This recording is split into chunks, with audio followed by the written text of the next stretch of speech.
Saturday, September 11, 2011. This is Mercedes Diesel Guy, and this is my 1972 Mercedes 220 Diesel. As per previous videos, I've been trying to sell the car. I actually had somebody come by to look at it last weekend, and he said he wanted to think about it, but later on he called me back, said he wasn't going to buy it, so kind of unfortunate. I've had a few other emails, but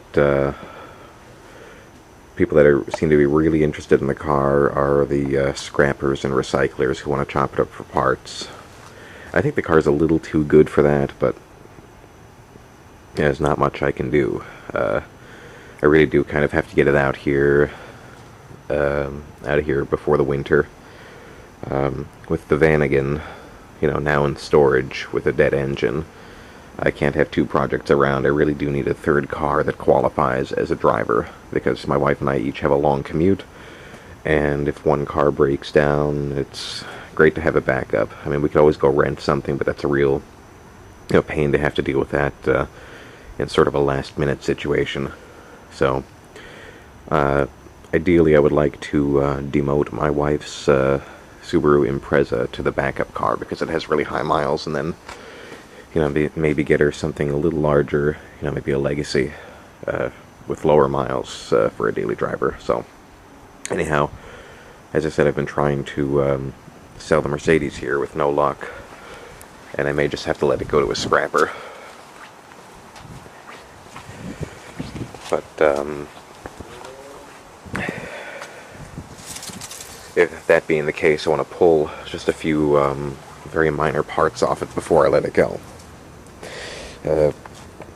First and foremost, I'm going to keep the hubcaps. There's also one more thing. Just give me a second here, I'm going to pop the hood.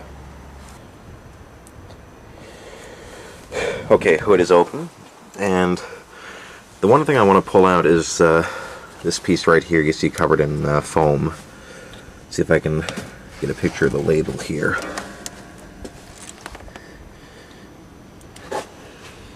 Okay, this is a Diesel Ease diesel fuel heater,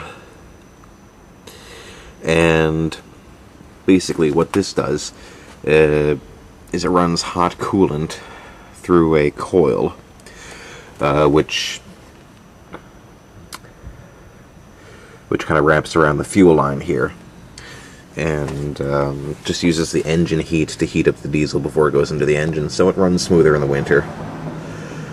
Pretty nifty little device. It's an aftermarket add-on, and especially if the car gets scrapped, I don't see any reason to let that go. It's an aftermarket accessory, so gonna pull that out today. Shouldn't be too difficult. Probably no more than just disconnecting a few lines and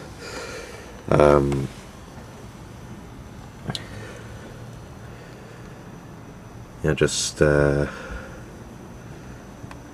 even really rerouting anything.